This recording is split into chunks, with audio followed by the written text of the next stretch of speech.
বাংলাদেশের যারা ভারত বিদ্বেষী তারা প্রায়শই একটা কথা বলতেন, আমরা ভারতের জনগণের বিরোধী নই, আমরা মোদি শাহী তন্ত্রের বিরুদ্ধে। ভারতের সাথে সম্পর্ক থাকে প্রতিবেশী দেশ হিসাবে, সেটা নাজায়েজ আর আপনাদেরটা জায়েজ। এত বড় বড় নেতা, এত বড় বড় দাড়ি টুপি, তারাও সুন্দর গাজরটা কচকচ করে খাবেন ভেবে শুধু গাজরকে চেস করে যাচ্ছেন আর বলছেন না সংস্কার চাই, সংস্কারের বাস্তবায়ন চাই। যখন তিনি ঘোষণাপত্র বলছেন, পাশে পানসু মুখে দাঁড়িয়ে আছেন মির্জা ফখরুল আলমগীর।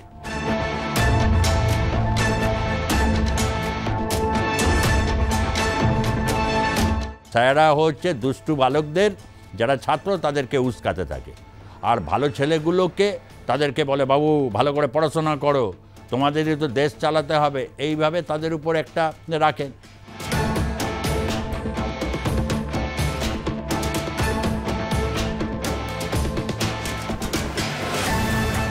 সেখানকার সংখ্যালঘু সম্প্রদায়ের উপর কি অত্যাচার, কি নির্যাতন আপনারা নামিয়ে আনলেন।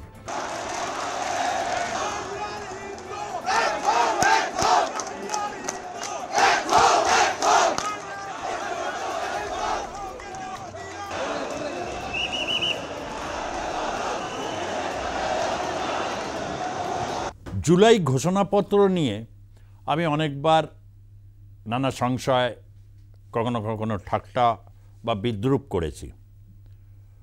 সেটা কেন করেছি তার কারণ বারবারই এই প্রশ্নটা হয়েছে যে এত দেরি কেন। আসলে দেরি করার মধ্যে একটা ছক কাজ করছিল। বলা হয় না একটা গাজর ঝোলাতে হয়, আপনি যদি সামনে একটা গাজর ঝোলান তাহলে জনগণ ওই গাজরকে চেস করতে থাকবে। এইভাবে জনগণকে বিভ্রান্ত করার যে রাজনীতি, এটা রাজনৈতিক এক অপক্রিয়া হিসাবেই ধরা উচিত। এই ধরনের তঞ্চকতা বা এই ধরনের মানসিকতা কখনোই কাম্য নয়। আর এই বোধ থেকেই এই কারণে বলতাম। তার কারণ বাংলাদেশের যারা ভারত বিদ্বেষী তারা প্রায়শই একটা কথা বলতেন, আমরা ভারতের জনগণের বিরোধী নই, আমরা মোদি শাহী তন্ত্রের বিরুদ্ধে বা দিল্লির বিরুদ্ধে। ঢাকা না দিল্লি, দিল্লি না ঢাকা, ঢাকা ঢাকা। অথচ কোনোদিন এই স্লোগান ওঠেনি ঢাকা না পিন্ডি, পিন্ডি না ঢাকা, ঢাকা ঢাকা, কই ওঠেনি। তাহলে একটা পক্ষ থাকতেই পারে, তার কারণ হচ্ছে তাদের প্রতি একটা আদর্শগত তারা একটা সাযুজ্য অনুভব করে, যারা এই শক্তি এখন বাংলাদেশে ক্ষমতায় দখল করে আসীন হয়েছে, থাকতেই পারে। তাহলে অপর পক্ষের যদি ভারতের সাথে সম্পর্ক থাকে প্রতিবেশী দেশ হিসাবে, সেটা নাজায়েজ আর আপনাদেরটা জায়েজ। এই ধরনের রাজনীতি আজকের ভূরাজনৈতিক যে পরিস্থিতি বা বিশ্বে কখনোই এক্সিস্ট করবে না।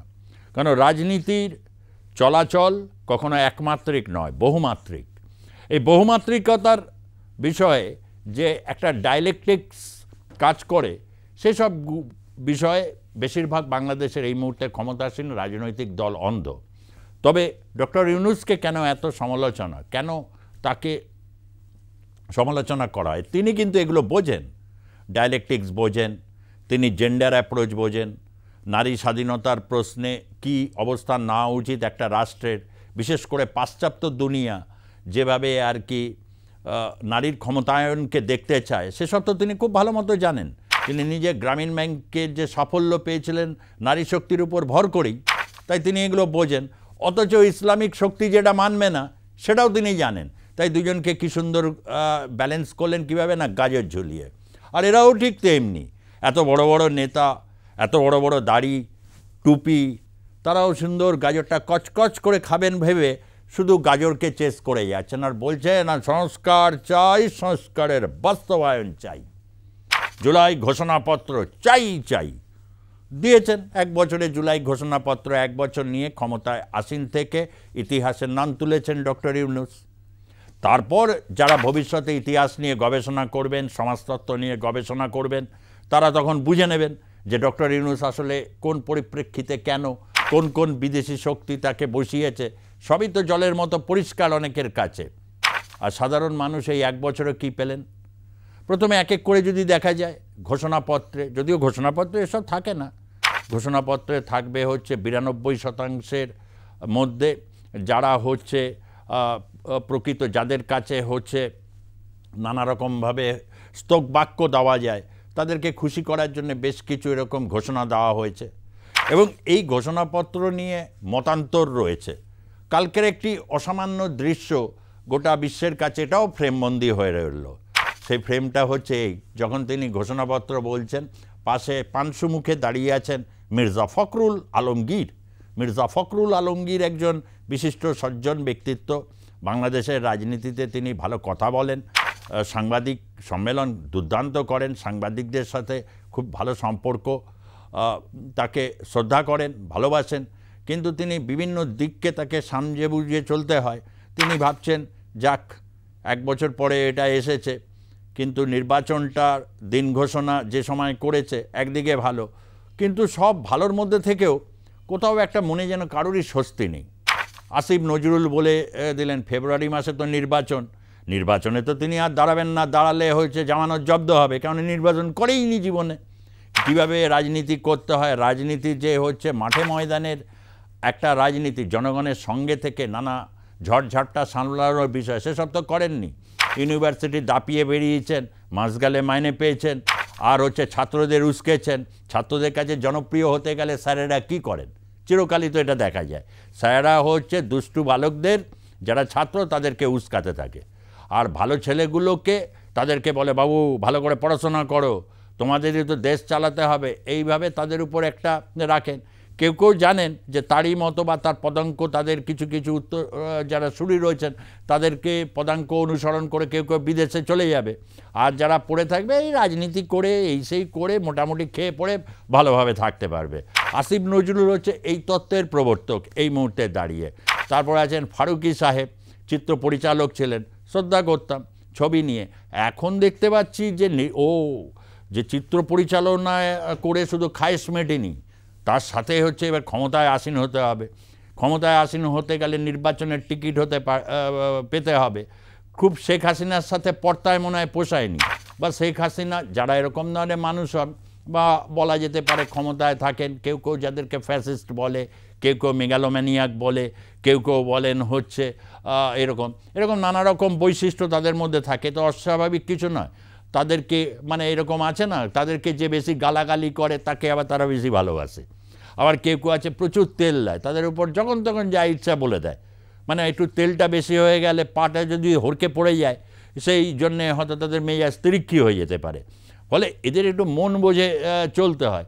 তো তখন উনি চিত্রনাট্য সিনেমাতে বেশি মনোযোগ দিয়েছিলেন বলে ওই বিষয়ে খুব একটা ধ্যান দেননি, তিনিও বিরস বদন করে বসে আছেন।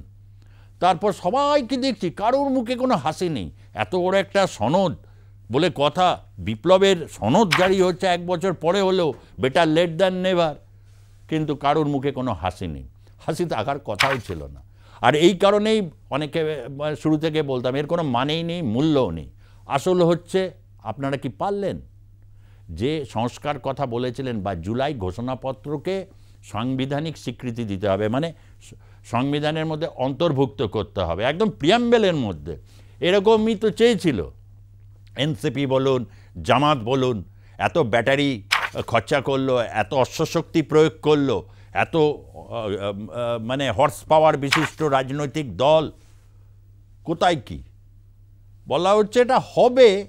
তবে কি চতুর্থ তফসিল ইয়েতে, যদিও বাংলাদেশের সংবিধান বিশেষজ্ঞ আমি নই, এই সংবিধান রচনার মধ্যে ডাক্তার কামাল হোসেনের মতো একজন আন্তর্জাতিক খ্যাতিসম্পন্ন আইনজীবী ছিলেন, আরও বিদগ্ধ মানুষ ছিলেন।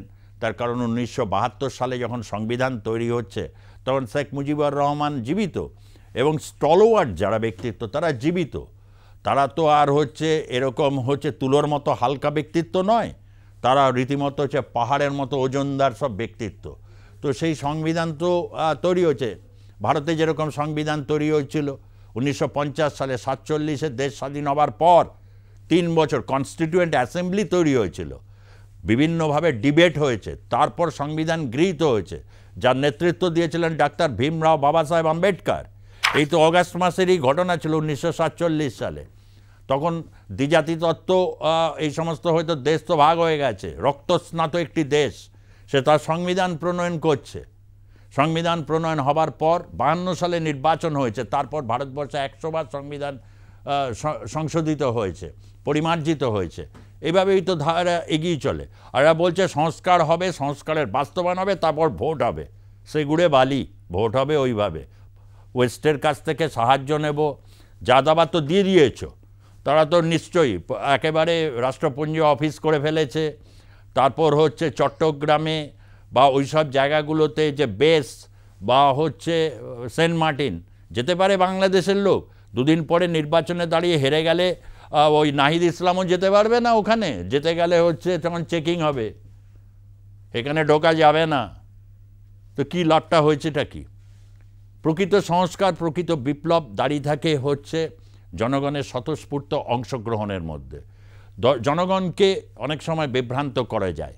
জনগণকে বিভ্রান্ত করার জন্য একটা সেই ঐতিহাসিক অমোঘ বক্তব্য আছে না আব্রাহাম লিঙ্কনের, you can fool part of the people all the time, but you can't fool all the people all the time. তাই হয়েছে, কিছুদিনের জন্য বিভ্রান্ত করা গেছে জনগণের একটা বড় অংশকে, কিন্তু সবাইকে তো চিরকাল বিভ্রান্ত করা যায় না। একটা বছর ধরে যে অবর্ণনীয় দুঃখ দুর্দশার মধ্যে থেকে কি সংস্কার করে কিভাবে জনগণকে নিবৃত্ত দেওয়া হলো, গোটা বিশ্বে আজকে এক ইমেজ সংকটের মধ্যে ফেলে দিয়েছে হচ্ছে বাংলাদেশকে। তীব্র ভারত বিদ্বেষ যে উচ্চাঙ্গে পৌঁছেছে, যার প্রভাব ভারতের রাজনীতি বিশেষভাবে পশ্চিমবঙ্গে পড়েছে, যেভাবে আর কি এখন এখানে NRC এর প্রস্তাবনাগুলোকে যেভাবে বাস্তবায়ন করা হচ্ছে, তার প্রভাবের জন্য বাংলাদেশের আজকের রাজনীতি দায়ী নয়, ডেফিনেটলি দায়ী। আমি বারবার এই জায়গাতে সতর্কবার্তা দিয়েছিলাম যে ব্যাপারটা ভালো করে বোঝার চেষ্টা করুন। সেখানকার সংখ্যালঘু সম্প্রদায়ের ওপর কী অত্যাচার, কী নির্যাতন আপনারা নামিয়ে আনলেন, কোনো রকমভাবে কোনো রেজিস্ট্যান্স দিলেন না। আর বলিহারি বামপন্থী শক্তির দেখে গেলেন এরকম একটা বিপর্যয়কর পরিস্থিতিতে শেখ হাসিনার আচ্ছাদনে থেকে ভালোই সুযোগ সুবিধা গোছালেন। এই ধরনের অপরচুনিজম, এই ধরনের কাকে কলঙ্কিত করলেন? বাংলাদেশের মানুষের কাছে বিশ্বাসযোগ্যতা পাবেন? প্রশ্ন থাকলো আমার। কারণ বাংলাদেশের বাম রাজনীতির আমি গবেষক নই, তবে ডেফিনেটলি খোঁজ খবর রাখি। একজন সুস্থ এই বিশ্ব নাগরিক হিসাবে, ভারতবর্ষের একজন সচেতন নাগরিক হিসাবে এটা কর্তব্য যে বহির্বিশ্বে, বিশেষ করে প্রতিবেশী দেশের রাজনীতি, সমাজনীতি, তার সংস্কৃতি সম্পর্কে অনুসন্ধিৎস মন এবং গভীর পর্যবেক্ষণ ক্ষমতা যতটা পারবো এই জীবনে, ইহজীবনে চেষ্টা করে যাব, এটাই বুঝি। আর সেই বোধ থেকেই বুঝতে পেরেছিলাম যেটা বামপন্থা নয়, সিপিবির অবস্থান বা জাসাদ বাসাদ বা তাদের যে ছাত্র ইউনিয়ন, তাদের অবস্থান কি, সংখ্যালঘু প্রশ্নে আপনাদের জোরালোভাবে অবস্থান নেওয়া উচিত ছিল, আপনারা করেননি। বিশ্বাসযোগ্যতার প্রশ্ন আপনাদের সামনে এসে দাঁড়াবে আগামী দিনে, এবং তার সাথে যে মানুষের যে চেতনা, বামপন্থা বা মার্কসিজম, কোনটা ফলো করেন আমরা জানি না, আমি জানি না, কিন্তু তাকেও তো অনেকটা ডাইলুট করে দিলেন। এই সমস্ত হয়তো জ্ঞানগম্ভীর, গুরুগম্ভীর লাগবেন, কেউ হয়তো ইতিমধ্যে টাইম লাইনে লিখেও ফেলেছেন, দাদা আমেরিকার শুল্কের উপর বলুন, ভারতকে একটু খোঁচা না দিলে তো যেমন আপনাদের যেমন ভাত ঘুম হজম হয় না, ঠিক তেমনিভাবে আমিও বলি ভারতের শক্তিকে যে জায়গায় গিয়ে পৌঁছচ্ছে ক্রমশ, হ্যাঁ মানছি, ভারতবর্ষের গণতন্ত্রের চলার পথ কখনো কখনো সংকীর্ণ হয়েছে। 1975 সালে হয়েছিল, জরুরি অবস্থা জারি হয়েছিল, অনেক হয়েছে, কিন্তু তারপর ভারতবর্ষের জনগণ কিন্তু সেখানে সম্মিলিতভাবে নেমে সে পথকে আবার সে সংকীর্ণতা মুক্ত করে চওড়া করেছে। আর আপনারা এইবার জনগণের কথাটা একটু ভাবুন। এইভাবে বিভ্রান্ত করে কোনো লাভ নেই। হয়তো বাংলাদেশের মানুষকে তারা আপনার উপর বিশ্বাস করেছিল, বিভ্রান্ত করতে পারেন, বিশ্বের অনেককে বিভ্রান্ত করতে পারেন বা তাদের প্রেসক্রিপশন অনুযায়ী চলতে পারেন, কিন্তু ভারত বিদ্বেষের নামে জিগির তুলে অন্তত সব সাংবাদিককে কিন্তু আপনারা মুখ বন্ধ করে রাখতে পারবেন না। তারা বলবেই, আমিও বলছি যে আপনাদের যে সংশোধনী, এই যে জুলাই বিপ্লব সংবিধানে তখনই আসবে যখন আপনি নির্বাচন দেবেন। ভারত অনেক দিন আগে রণধীর জয়সওয়াল বলেছিলেন বাংলাদেশ যেন দ্রুত নির্বাচনের দিকে এগিয়ে যায়। দ্রুত নির্বাচন বাংলাদেশে হচ্ছে কিনা এটা ভারত নজর রাখছে।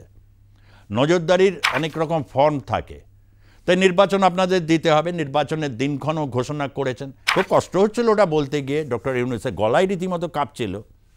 নির্বাচন এলেই জ্বর এসে যাচ্ছিল বাংলাদেশের বহু নেতার। নির্বাচন এলে এই সুখভোগ ত্যাগ করতে হবে, আর এবারের ত্যাগের জীবনটা তো একটু অন্যরকম হবে, বোঝাই যাচ্ছে। জনতা সবসময়ই হচ্ছে সুদে আসলে নিয়ে নেয় যখন তার বিভ্রান্তি বা ঘোর কেটে যায়। তাই সামনের এই দুর্দিনে আসছে যাদের, তাদের উদ্দেশ্যে কিছু রেসিপি বলে দেবো, কেটে যাবে। আজকে বামপন্থীদের বললাম যে ভুল থেকে বারবার ভুল আপনারা করবেন, ইচ্ছাকৃত ভুল বা অনেক ক্ষেত্রে অনিচ্ছাকৃত ভুল, ভুলটা স্বীকার করবেন। বিপন্ন মনুষ্যত্ব যখন আর্তচিৎকার করছে বাঁচবার জন্য, তার সম্মানটাকে রাখার জন্য পাশে দাঁড়ান, এবং দাঁড়ালে মৃত্যু ভয় হয়তো অনেকটাকে আটকে দেবে সেই দাঁড়ানোর ক্ষেত্রে, কিন্তু একটু কাটিয়ে ওঠার চেষ্টা করুন, দেখবেন ওটা কেটে গেছে, জয় তখন আপনাদেরই হবে। আপনারা সে সুযোগটা অনেকটাই মিস করেছেন। যাই হোক, বাংলাদেশে নির্বাচন হবে এবং সেটা নিশ্চয় বিএনপিকে খুশি করবে। আর বিএনপিকে বলি যে নির্বাচনে যাবেন ওই ঘোষণাপত্রের মতো ওরকম ওই হাঙ্গামা মাচিয়ে লাভ নেই। বলবেন যে 2001 আর 2006 ফেরাবো না, যেভাবেই হোক। তাতে তারেক সাহেব যদি একটু রেগেও যান তাতেও কিছু যায় আসবে না।